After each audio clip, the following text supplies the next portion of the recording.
लोग संविधान का फायदा क्यों नहीं उठा पा रहे? तुम पूछते हो फायदा क्यों नहीं मिल रहा? चेतना की कमी, क्योंकि तुम संगठित नहीं हो। तुम जातियों में बंटे हो, माहिर, मांग, चमार। तुम आपस में लड़ रहे हो। जब तक तुम दलित या बौद्ध बनकर एक नहीं होगे, तुम्हारी उंगलियां अलग अलग रहेंगी और कोई भी तुम्हें तोड़ देगा। मुट्ठी बनो।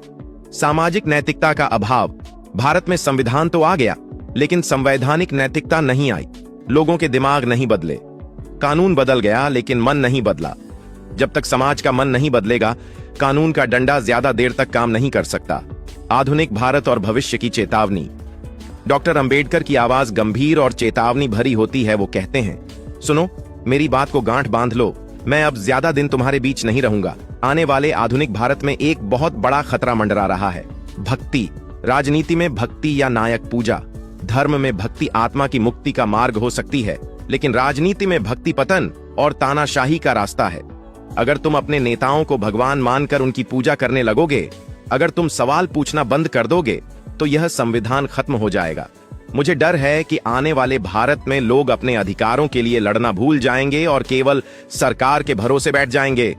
संविधान का सबसे बड़ा अभाव यह है कि यह केवल एक राजनीतिक ढांचा है। यह सामाजिक लोकतंत्र की गारंटी तब तक नहीं दे सकता जब तक तुम खून पसीना नहीं बहाओगे। अंतिम संदेश। डॉक्टर आम्बेडकर रोते हुए, लेकिन दृढ़ता से। मैंने तुम्हारे लिए एक रथ तैयार किया है। मैंने उसे यहां तक खींच कर लाया है। अगर तुम इसे आगे नहीं ले जा सकते तो इसे यहीं छोड़ देना, लेकिन इसे पीछे मत जाने देना। मेरे पढ़े लिखे बच्चों, अपनी जड़ों को मत काटो। नीचे देखो, अपने भाइयों को ऊपर खींचो और याद रखना, यह संविधान तुम्हें अधिकार देता है, लेकिन यह अधिकार भीख में नहीं मिलता, इसे छीनना पड़ता है। मेरी आंखों के आंसुओं को देखो, यह केवल पानी नहीं है, यह सदियों की पीड़ा है। क्या तुम मेरी इस पीड़ा को व्यर्थ जाने दोगे? बाबा साहब मौन हो जाते हैं। पूरा पंडाल सिसकियों से गूंज उठता है। डॉक्टर आम्बेडकर के इस भाषण से यह सिद्ध होता है कि संविधान बनने के दशकों बाद भी दलितों और आदिवासियों के खिलाफ अपराध के आंकड़े बताते हैं कि कानून का डर कम है। डॉक्टर अंबेडकर का डर सही साबित हुआ कि प्रशासन में बैठे लोगों की मानसिकता जब तक जातिवादी रहेगी, कानून का लाभ जमीनी स्तर पर नहीं मिलेगा।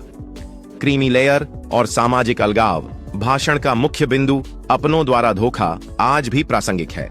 आरक्षित वर्गों में एक ऐसा कुलीन वर्ग बन गया है जो संसाधनों का अधिकतम लाभ उठा रहा है, जबकि उसी वर्ग का एक बड़ा हिस्सा आज भी हाशिए पर है। इस आंतरिक असमानता ने सामाजिक न्याय की लड़ाई को कमजोर किया है। संवैधानिक नैतिकता की कमी। डॉक्टर अंबेडकर का मानना था कि संविधान केवल वकीलों का दस्तावेज नहीं होना चाहिए, बल्कि इसे लोगों के जीवन का तरीका होना चाहिए। आज भारत में हम देखते हैं कि हम प्रक्रियाओं, चुनाव, संसद का पालन तो करते हैं, लेकिन उसके मूल्यों, बंधुत्व, समानता, विचार की स्वतंत्रता का हनन अक्सर भीड़ द्वारा या संस्थाओं द्वारा किया जाता है। राजनीति में व्यक्ति पूजा। डॉक्टर अंबेडकर ने 1949 में ही चेतावनी दी थी कि राजनीति में भक्ति तानाशाही लाती है। आज आधुनिक भारत में यह सबसे बड़ा अभाव है। नागरिकों में आलोचनात्मक सोच की कमी और नेताओं का अंधा अनुकरण। सामाजिक लोकतंत्र का अधूरा सपना।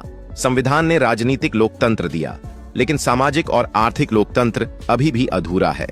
अमीरी गरीबी की खाई और जातिगत भेदभाव के सूक्ष्म रूप बताते हैं कि बाबा साहब का कार्य अभी अधूरा है। अंत में यह भाषण केवल एक ऐतिहासिक कल्पना नहीं है, बल्कि एक रियलिटी चेक है। डॉक्टर अंबेडकर का रुदन उनकी कमजोरी नहीं, बल्कि उनकी गहरी संवेदना थी कि जिस इमारत, संविधान को उन्होंने इतनी शिद्दत से बनाया, उसकी नींव समाज अभी भी कच्ची है। आज की वीडियो में बस इतना ही।